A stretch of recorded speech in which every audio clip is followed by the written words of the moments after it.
Good afternoon, my name is Sushmita Kumari and traditional law classes में आप सबका स्वागत है। आज लेक्चर नंबर 9 है और चैप्टर 4 पढ़ना है। चैप्टर 4 में ओरल एविडेंस की बात करता है। चैप्टर 4 सेक्शन 54 सेक्शन 54 बात करता है proof of facts by oral evidence. 54 बोलता है all facts except the content of document may be proved by oral evidence।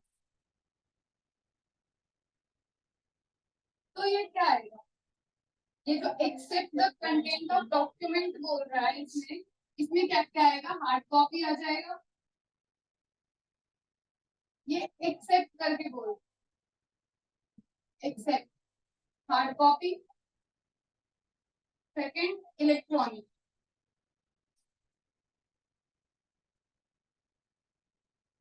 Electronic record. Section 54 हमारा बस एक ही लाइन का है जिसमें लिखा हुआ है। अब आ जाओ सेक्शन 55। 55 में क्या कहता है? Oral evidence to be direct. अब अगर कोई ओरल एविडेंस दे रहा है तो वो डायरेक्ट देगा, वो कोई हेयरसी एविडेंस नहीं होना चाहिए। मान लो अगर वो चीज तुम सुने हो तो वो एविडेंस तुम ही दोगे।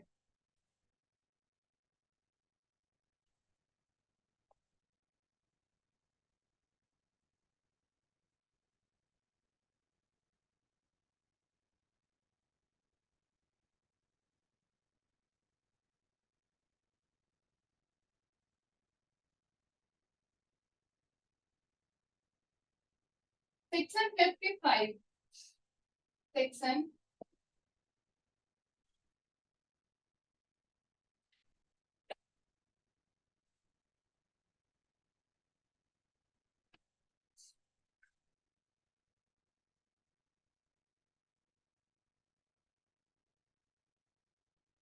Oral evidence to be direct.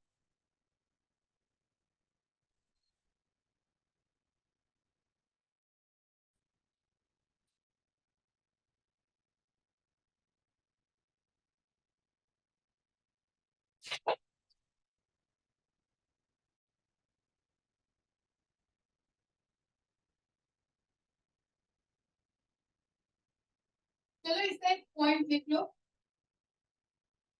इसको याद रखना, इसको ध्यान में रखना कि ओरल एविडेंस जब भी होगा वो डायरेक्ट होगा।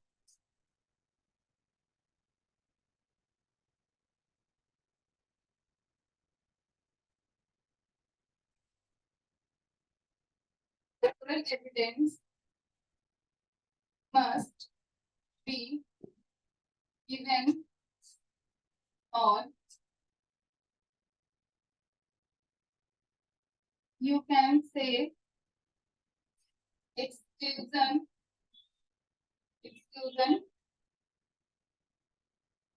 of hearsay evidence।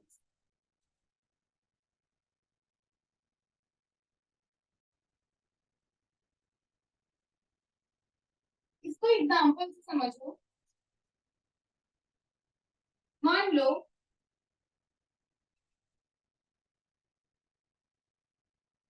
ये दोनों के बीच बात हो रहा है, एक यहाँ पे कुछ एडमिट कर रहा है या कुछ कन्फेस कर रहा है, ए कन्फेस कर रहा है बी से इसकी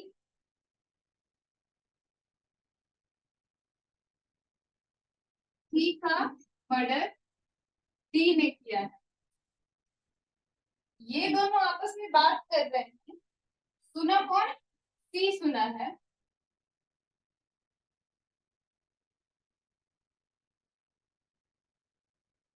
ये दोनों बात कर रहे हैं, ए बोल रहा है सी का मर्डर डी ने किया है, सी का जो मर्डर है वो डी किया है। और ये कौन सुन रहा है? ये मान लो कोई एक्स वाई जेड यहाँ पे पर्सन है जो ये बात सुना। तो यहाँ पे अगर ओरल एविडेंस देना होगा तो एक्स वाई जेड ही देगा, ना कि एक्स वाई जेड कोई ए बी सी व्यक्ति को बोलेगा और ये जाकर देगा। नहीं, यहाँ पे एविडेंस अगर ओरल एविडेंस देना है ये जाकर ओरल एविडेंस देगा, क्योंकि ये खुद से सुना है और ये डायरेक्ट है। इनडायरेक्ट कब हो जाएगा? ऐसे अगर ये इससे बोलेगा और इस ये दोनों का बात कोई सुनेगा तो ये क्या होगा? ये इनडायरेक्ट हो जाएगा, ये डायरेक्ट। ओरल एविडेंस हमेशा डायरेक्ट होना चाहिए। ये एक लाइन लिख लो इसको, और हो सके तो ये चार्ट वगैरह बना लेना जो एग्जाम्पल दे रहे हैं। तो कितने तरीके से हो सकता है ओरल एविडेंस? मान लो साइड टेबल हो सकता है। साइड टेबल मीन्स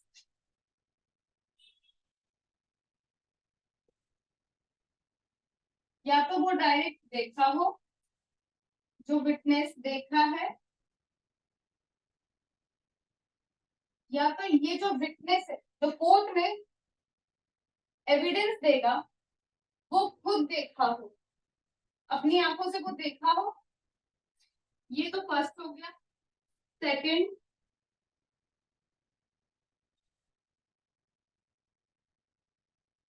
ऑडिबल,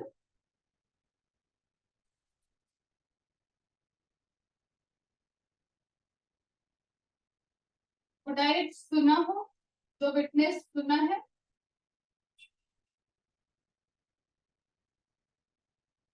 मान लो कोई कुछ बात कर रहा है और मान लो ये जो विटनेस है ये सुना है, तो ये कोर्ट में डायरेक्ट जाएगा और जो एविडेंस होगा ये खुद देगा।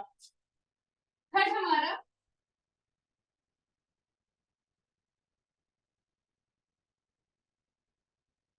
सेंसेस। ये क्या है? डायरेक्ट।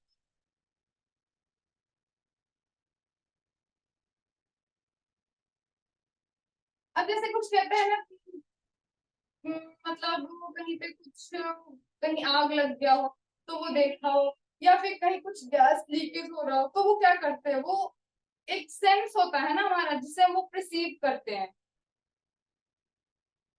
तो जो ये सेंसेस को परसीव किया है, मतलब जो ये फील किया है, मतलब कोई घटना, हर चीज को देखा या सुना नहीं जा सकता ना, कुछ चीज को हम परसीव भी करते हैं। तो कहते हैं ना कि हाँ ये बस महसूस किया जा सकता है। तो जो महसूस किया है वही जाकर डायरेक्ट एविडेंस देगा।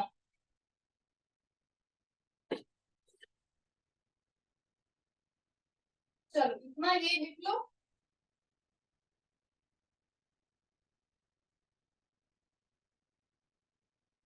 फिर इसके बाद अब डायरेक्ट के लैंग्वेज पे आ जाते हैं।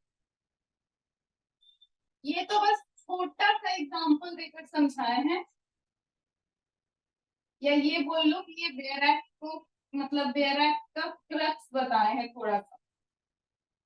अब बैरक का लैंग्वेज देखो क्या कह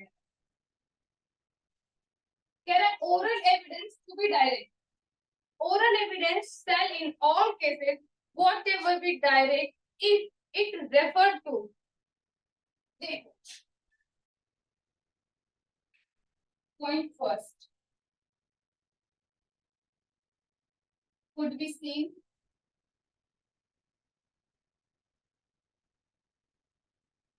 जैसे अभी बताया था,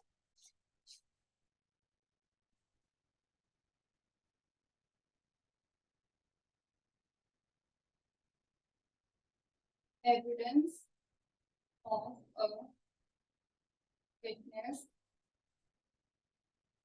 who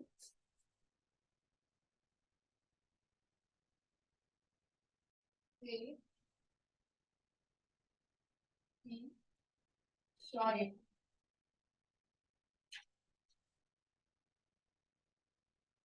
मान लो अब कोई विटनेस है जो बोल रहा है, जो बोल रहा है ना वही ये चीज देखा हो, मतलब जो ये विटनेस है ये बोल रहा है कि हाँ, मतलब ये खुद देखा है। जो भी क्राइम, ये एविडेंस के तौर पे ये जो विटनेस जो जा रहा है कोर्ट में, तो ये जो व्यक्ति है वो देखा हो उस क्राइम को। ये हमारा फर्स्ट है। अब सेकंड, अब हो सके तो ये बेरेट का लिखा हुआ है, बेरेट को क्या करो कि इस चीज को अंडरलाइन कर दो, बेरेट में अंडरलाइन कर दो पेंसिल से। अब सेकंड क्या है? Should be third.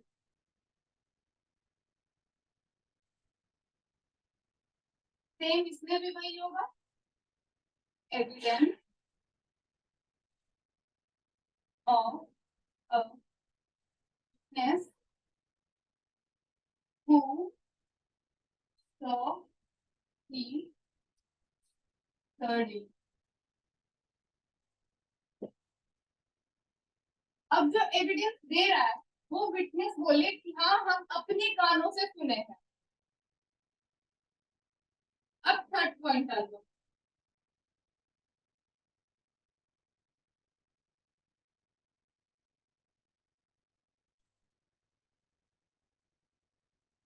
Good.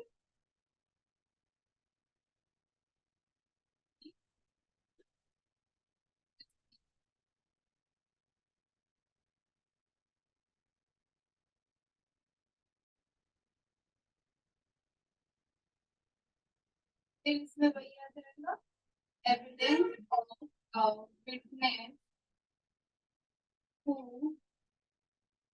Says he says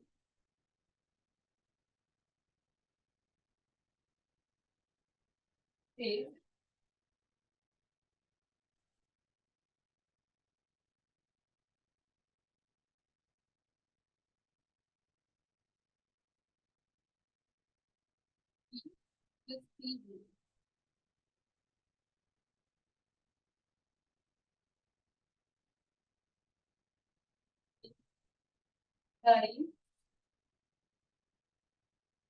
that person or in that manner।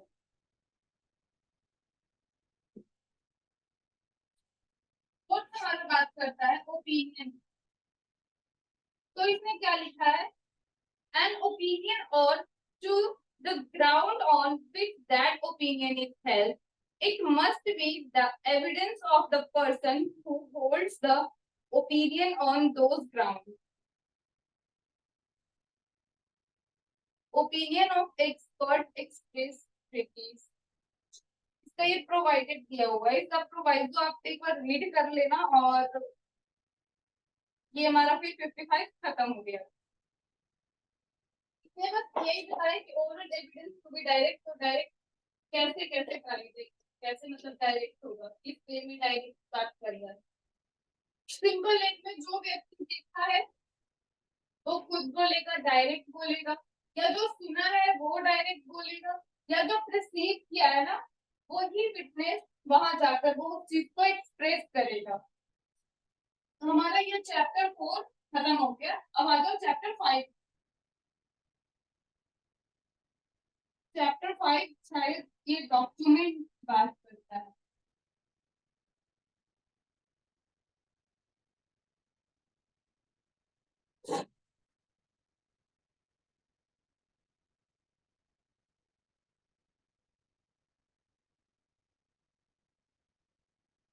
Chapter 4 खत्म हो गया हमारा।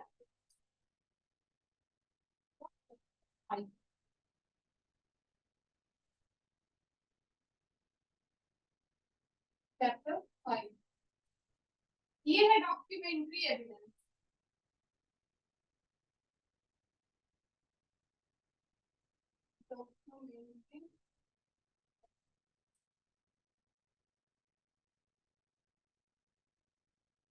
अब डॉक्यूमेंट्री एविडेंस का दो टाइप है।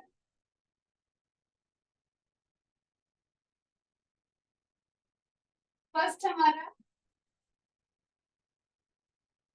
Primary, secondary.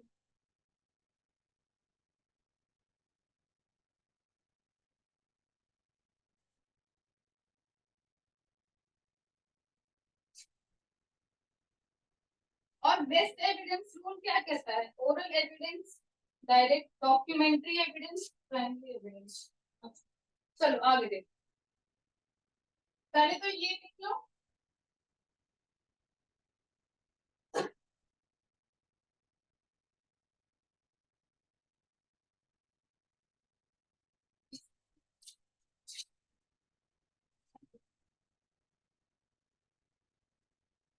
सेक्शन 56 में हमारा क्या बोला है?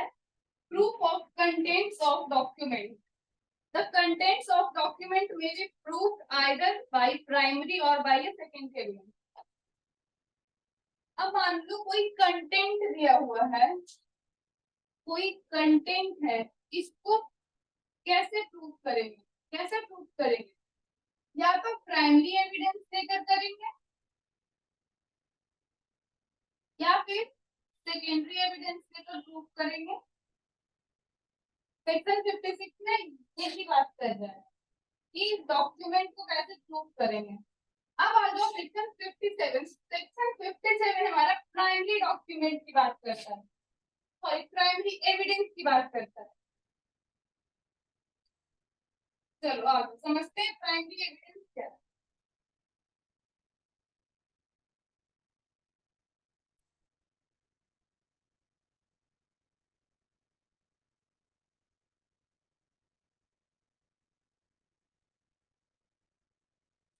उससे पहले दो तीन पॉइंट है उसको जान लो कि कंटेंट जो है डॉक्यूमेंट में उसको कैसे प्रूफ करेंगे, ये तो पता लग गया।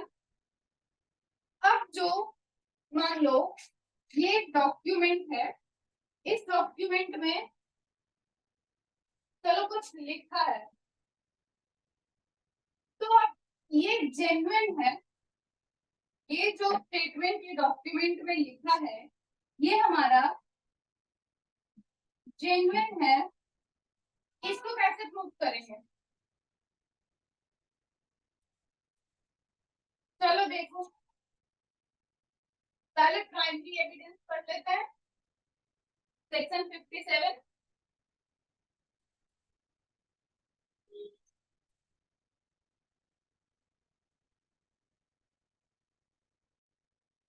Section 57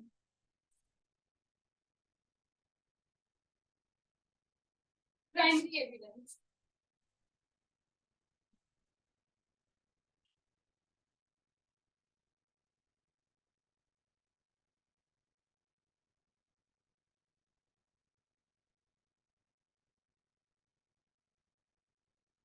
general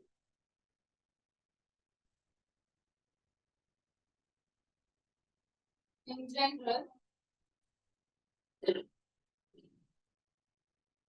original document is primary evidence.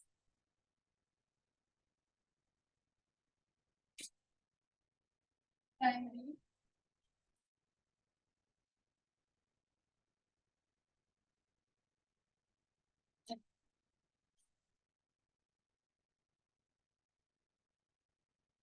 जो डॉक्यूमेंट हमारा ओरिजिनल है वो हमारा क्या होगा? वो हमारा प्राइमरी डॉक्यूमेंट में आएगा। अब जो प्राइमरी डॉक्यूमेंट है वो कौन कौन से फॉर्म में हो सकता है? देखिए, प्राइमरी एविडेंस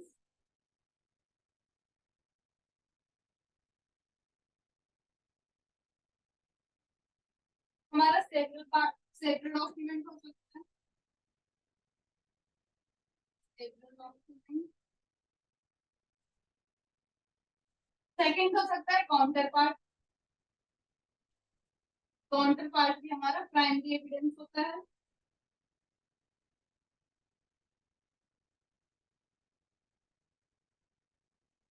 तो एक सिंपल लैंग्वेज में समझो कि प्राइमरी डॉक्यूमेंट हम ओरिजिनल डॉक्यूमेंट को कहते हैं।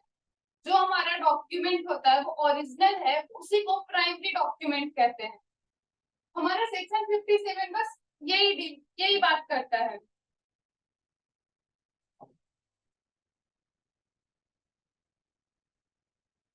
अब आ जाओ सेक्शन 58 सेकेंडरी एविडेंस।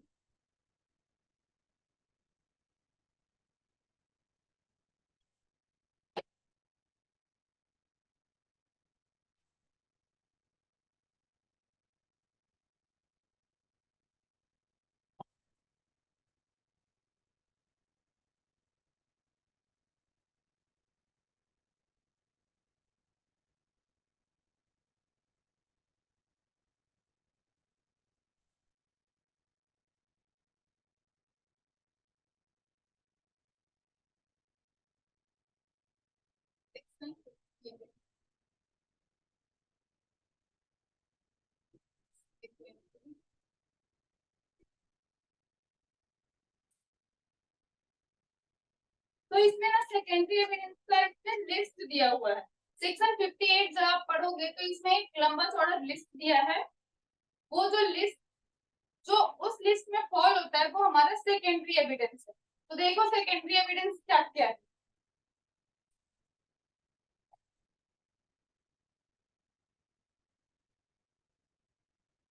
पहले ये देखो क्या क्या है सेकेंडरी एविडेंस। सबसे पहले लिखा है secondary evidence includes certified copy. अब सर्टिफाइड कॉपी क्या होता है अभी बताएंगे। फिर लिखा है certified copy given under the provision herein after content. Second में लिखा है copies made from the original by mechanical process.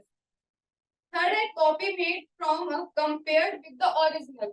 और जो मान लो कोई कॉपी बनाए हैं उसको हम ओरिजिनल ओरिजिनल से कंपेयर करके बनाए हैं तो वो क्या है वो भी हमारा सेकेंडरी एविडेंस है।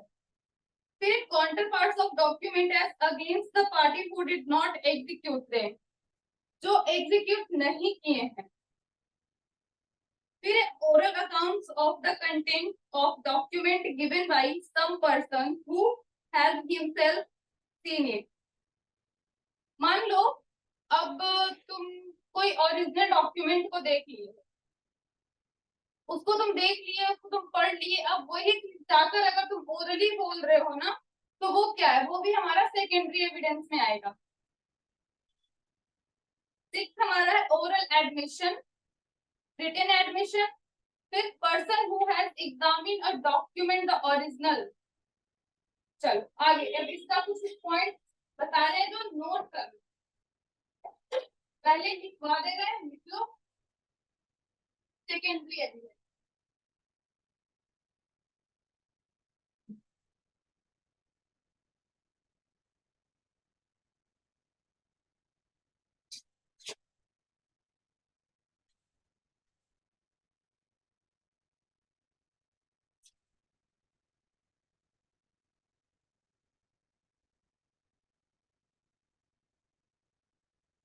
Certified copy.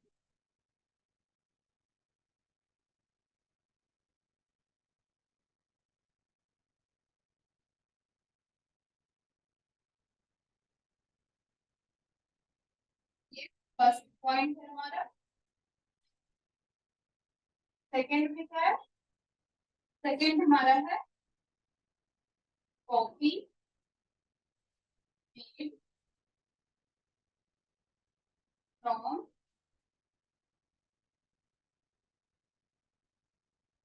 Original copy.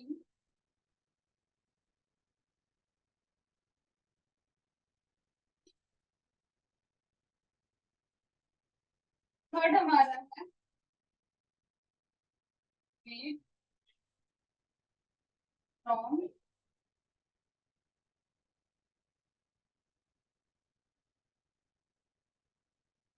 Compared with the.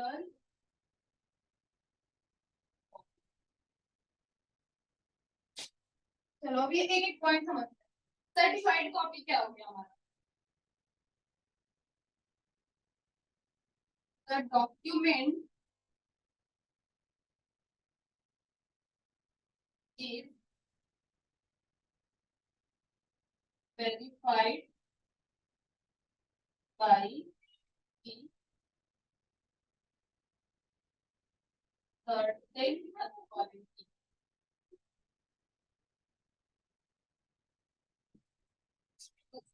ये हमारा क्या है, ये सर्टिफाइड कॉपी है। The document is verified by certain authority. कोई डॉक्यूमेंट है जो वेरीफाई किया हुआ है सर्टेन अथॉरिटी से, तो वो भी क्या है, सॉरी उसको क्या कहते हैं, उसको सर्टिफाइड कॉपी कहते हैं। अब क्या है copy made by from original copy.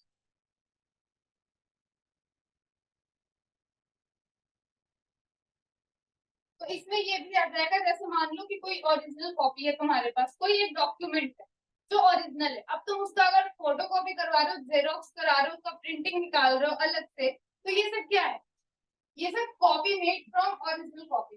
मतलब वो तुम ओरिजिनल कॉपी से वो कॉपी बना रहे हो, तो वो भी क्या है हमारा, वो भी सेकेंडरी एविडेंस। तो इसमें आ गया फैक्ट, जेरोक्स, प्रिंटिंग।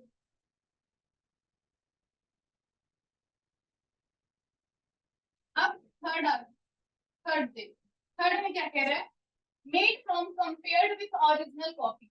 अब तुम कोई कोई कॉपी अगर मतलब बना रहे हो और तुम वही कोई ओरिजिनल कॉपी से कंपेयर करके बना रहे हो, मान लो कोई ओरिजिनल डॉक्यूमेंट है तुम्हारे पास, तुम उसको कंपेयर करके एक क्या कर रहे हो, एक कॉपी बना रहे हो। तो इसमें ये क्या हो सकता है, इसमें दो तरीके से हो सकता है, बाय रिटेन हो सकता है, बाय रिटेन और bye printing.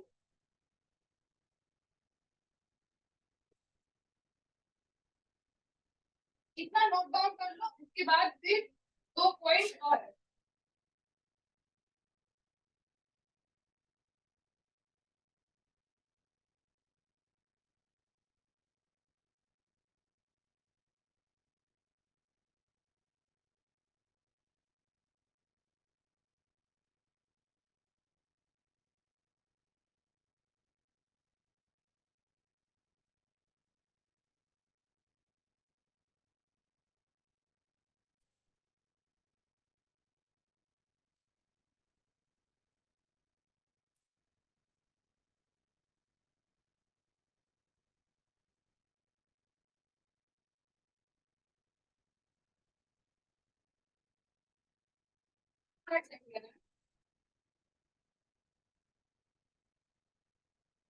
Counter part,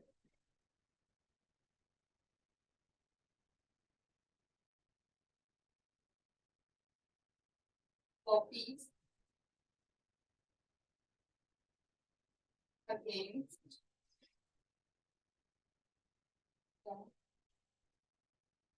person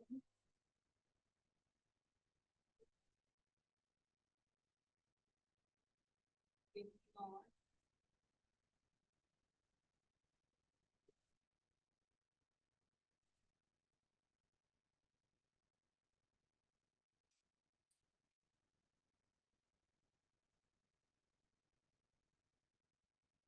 chart बना रहे, वैसे ही चार्ट बना लेना पहले। अगर तुम्हारा नोटबुक थोड़ा बड़ा हो तो पहले 3 मीटर बना लेना, फिर फोर्थ उसके नीचे कर लेना, या फिर उसके नीचे या फिर साइड में ही अगर हो साइड में कर लेना। और चार्ट ऐसा क्लियर बनाना ताकि उसको जब तुम एक बार देख लो तो वो बिल्कुल तुम्हारे दिमाग में छप जाना चाहिए। अब फिर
तो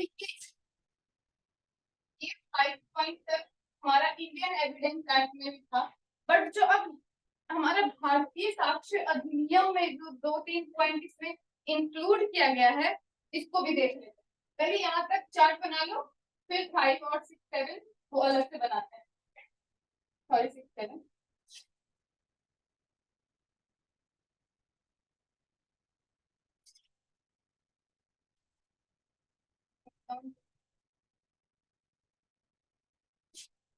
ये ओरल अकाउंट कंटेंट भी समझ आ गया कि मान लो कोई ओरिजिनल कॉपी को देखा हो, उसको पढ़ा हो, फिर वही आकर वो ओरली बोल देता है। और काउंटर पार्ट ये होता है, मान लो कि कोई दो लोग कॉन्ट्रैक्ट कर रहे हैं,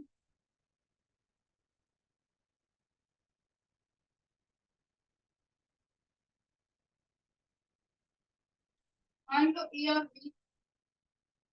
बी के बीच में कॉन्ट्रैक्ट होता है,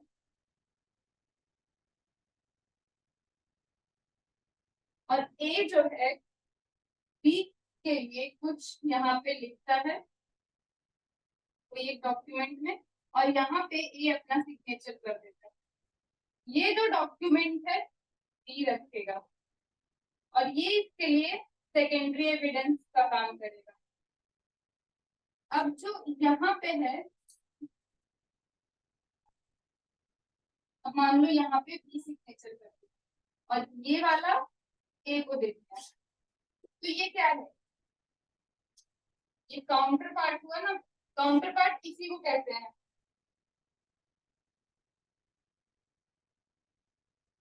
मतलब इसमें कुछ राइट्स लाइक दिया हुआ रहता है कि मान लो कि अगर कॉन्ट्रैक्ट ब्रीच हम मेरे साइड से होगा तो हम इतना रेमेडी देंगे या कंपनसेशन देंगे, और यहाँ पे वो अपना सिग्नेचर करता है।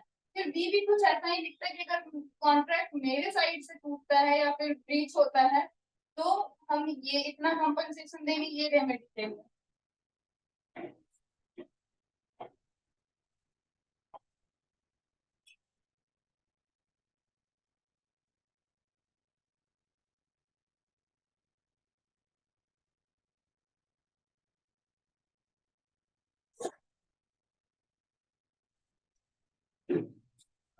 अब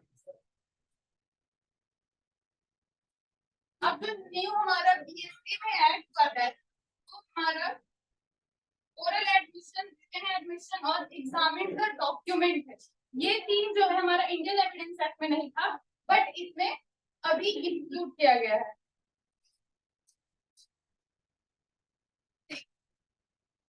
कोई ओरल एडमिशन,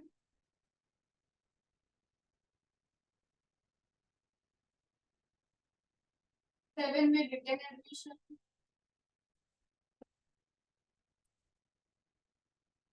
8 पॉइंट हमारा क्या दिया है, एग्जामिन द डॉक्यूमेंट।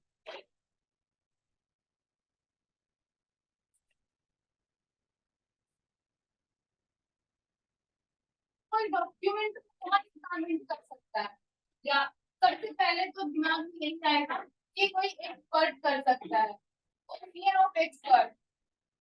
तो यहाँ पे सबसे पहले आएगा हमारा एक्सपर्ट पर्सन कर सकता है, सेकेंड पर्सन कर सकता है कोई नॉर्मल पर्सन जो उस डॉक्यूमेंट को बहुत अच्छे से पढ़ा हो, समझा हो, वो उस वो डॉक्यूमेंट को एग्जामिन कर सकता है।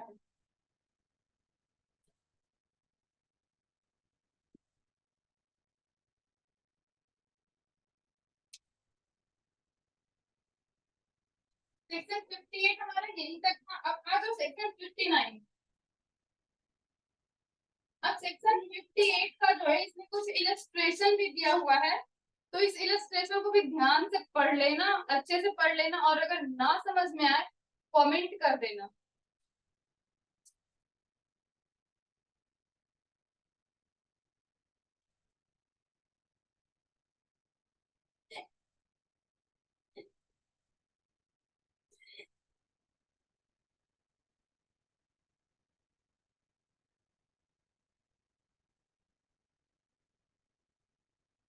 सेक्शन 59, सेक्शन 59 में कहता है proof of documents by primary evidence, document shall be prove by primary evidence.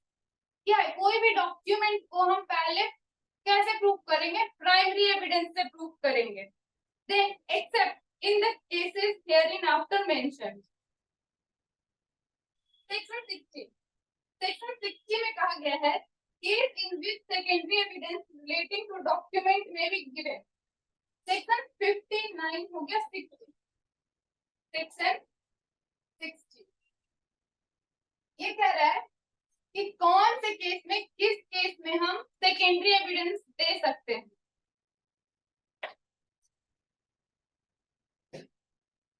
तो इसमें भी एक अच्छा खासा लंबा चौड़ा लिस्ट दिया हुआ है,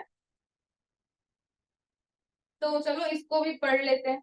इसमें उस केस में हम सेकेंडरी एविडेंस दे सकते हैं, मान लो कि जो हमारा ओरिजिनल कॉपी है वो या तो हो गया हो या फिर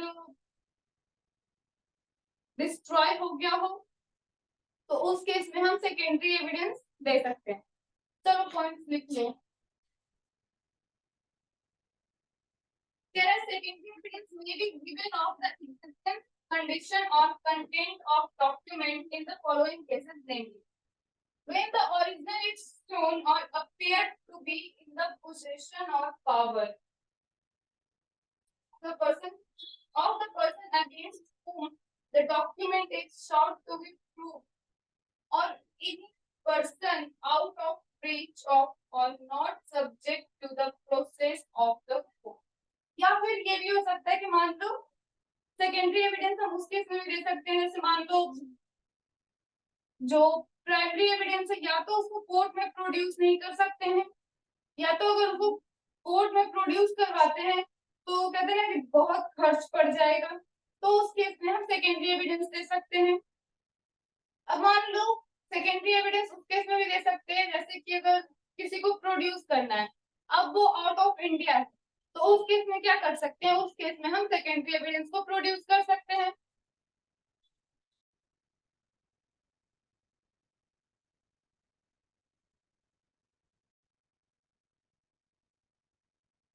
तो अगर आप 60 का जो लिस्ट है उसको अगर आप पढ़ोगे तो आपको समझ में आ जाएगा कि हम कौन कौन से सिचुएशन में, कौन कौन सी कंडीशन में हम सेकेंडरी एविडेंस जब देंगे, सेकेंडरी एविडेंस देंगे।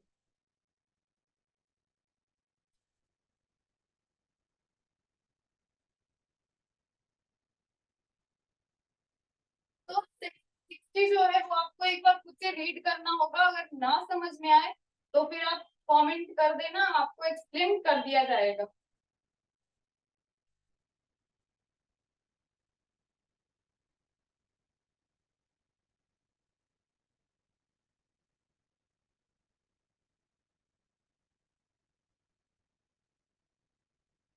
अब आ जाओ 61।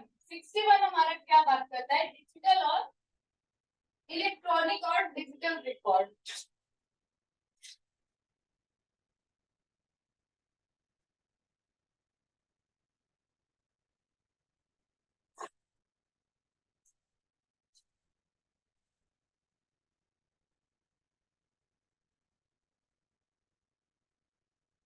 इलेक्ट्रॉनिक और डिजिटल रिकॉर्ड,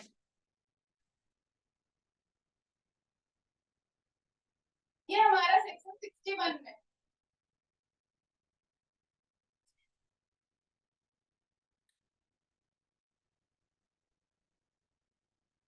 सेक्शन 61 कहता है डिजिटल और इलेक्ट्रॉनिक रिकॉर्ड को अगर एडमिसिबल किया जा सकता है, मतलब जो हमारा डिजिटल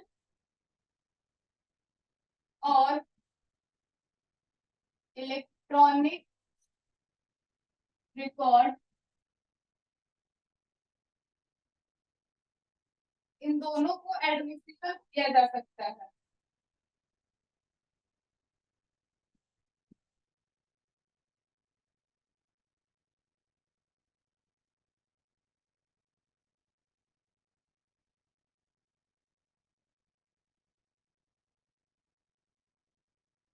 तो डिजिटल और इलेक्ट्रॉनिक रिकॉर्ड होगा वो एडमिसिबल होगा, और इसको जिस तरीके से हम डॉक्यूमेंट को प्रोड्यूस करते हैं तो इसको डॉक्यूमेंट के तरह ही प्रयोग किया जाएगा। मतलब कोई डिजिटल एविडेंस हो या कोई इलेक्ट्रॉनिक रिकॉर्ड का एविडेंस हो, तो इसको हम डॉक्यूमेंट की तरह ही प्रोड्यूस करेंगे, और जिस तरीके से डॉक्यूमेंट को यूज करते हैं ना उसी तरह से इसको भी यूज करेंगे।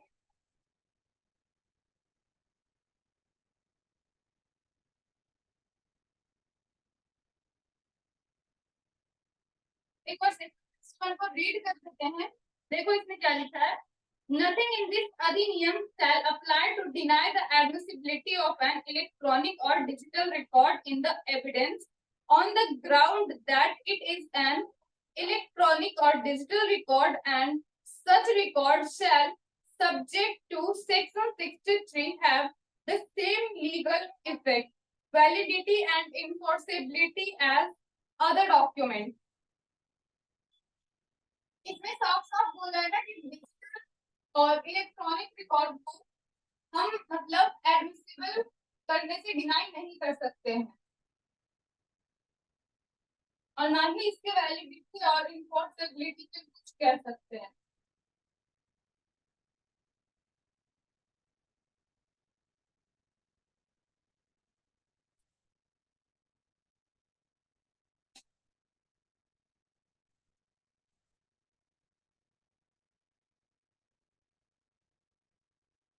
तो लिख लो, लिखना नहीं है, वैसे लिखना है तो लिख सकते हो, वैसे यहाँ पे लिखवाकर कुछ चीज को अंडरलाइन करवाएंगे, उसको आप बेरैक में अंडरलाइन करो। सेक्शन 61 कहता है नथिंग इन दिस अधिनियम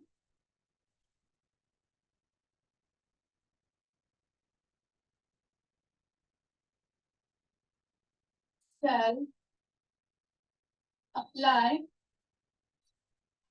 to deny the admissibility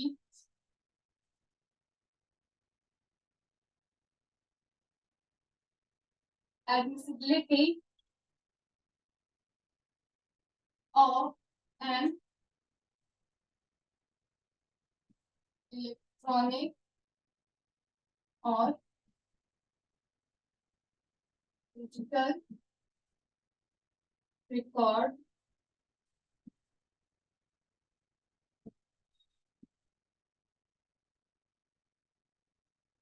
evidence on the ground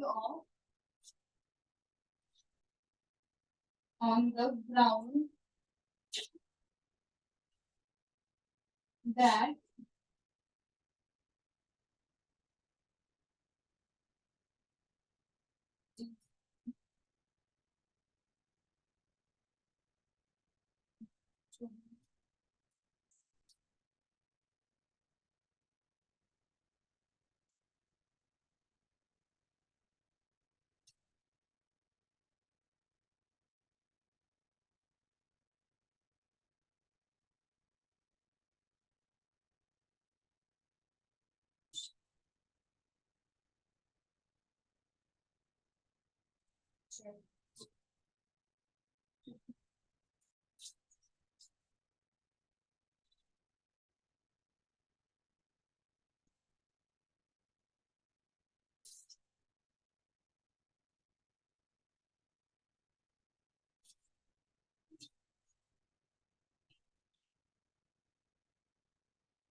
अब जो अंडरलाइन करना है उसको यहाँ से करो, डिनाई द एडमिसिबिलिटी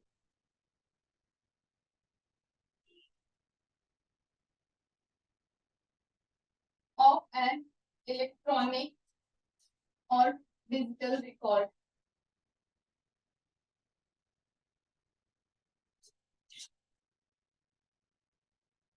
evidence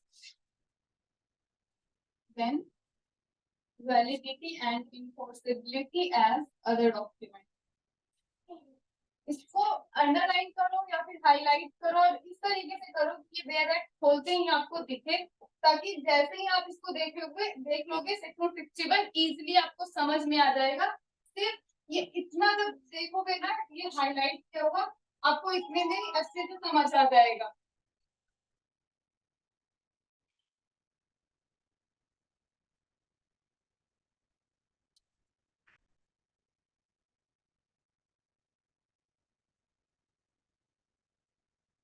अब आ जाइए सेक्शन 62। सेक्शन 62 क्या बात है?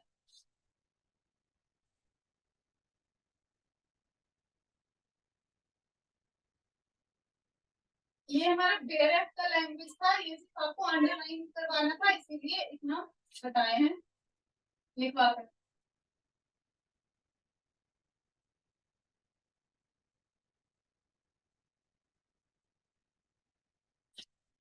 अब आ जाओ सेक्शन 62। सेक्शन 62 क्या कहता है? Section 62 self provision as to evidence relating to electronic records.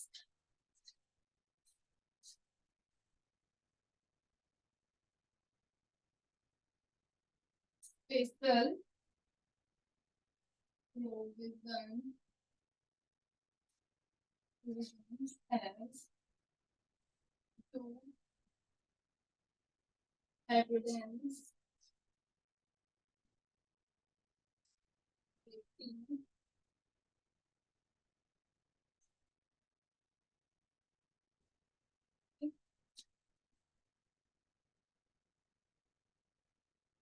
record.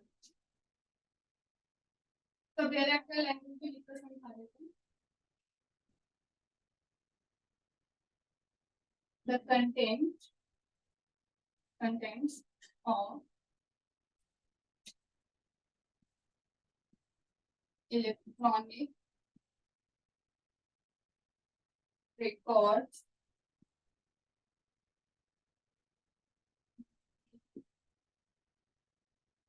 to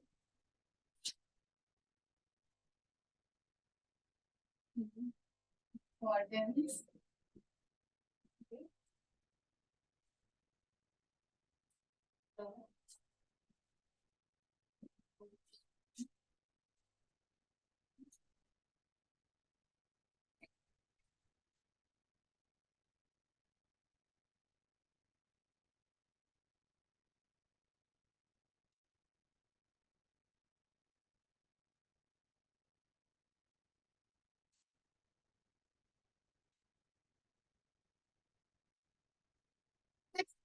क्या कहता है? जो इलेक्ट्रॉनिक रिकॉर्ड्स का जो भी कंटेंट है, जो भी कंटेंट इलेक्ट्रॉनिक रिकॉर्ड्स का है, उसको हम प्रूव करेंगे सेक्शन 63 के माध्यम। अब सेक्शन 63 में जो प्रोविजन दिया हुआ है, उसी के माध्यम से हम इलेक्ट्रॉनिक रिकॉर्ड्स को क्या करेंगे? प्रूव करेंगे।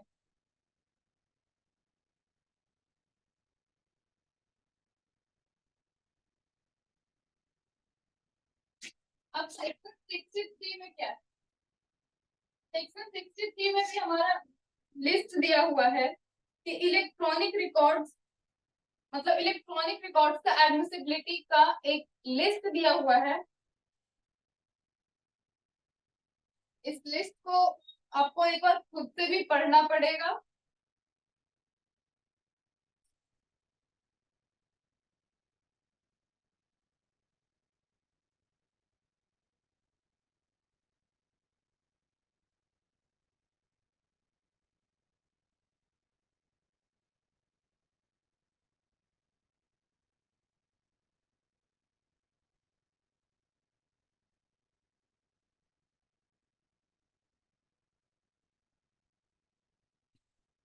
अब अगर आप ये जितना भी लेक्चर 1 to 9 तक कंप्लीट हुआ है, उसका नोट्स आपको यहाँ पे मिल जाएगा।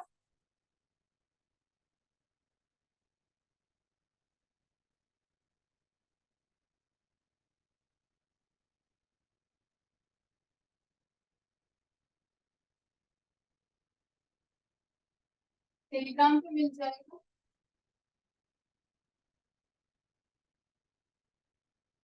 उसमें तो ऑफिशियल टेलीग्राम से आपको इसके सारे नोट्स मिल जाएंगे। और भी जो, अगर आप कंपैरेटिव स्टडी करना चाहते हैं तो वो सबका भी नोट्स मिलेगा। और आप अगर हमारे जुडिशियल लॉ क्लास में इनरोल होना चाहते हैं तो नीचे दिए गए टोल फ्री नंबर पे हमें कांटेक्ट कर सकते हैं।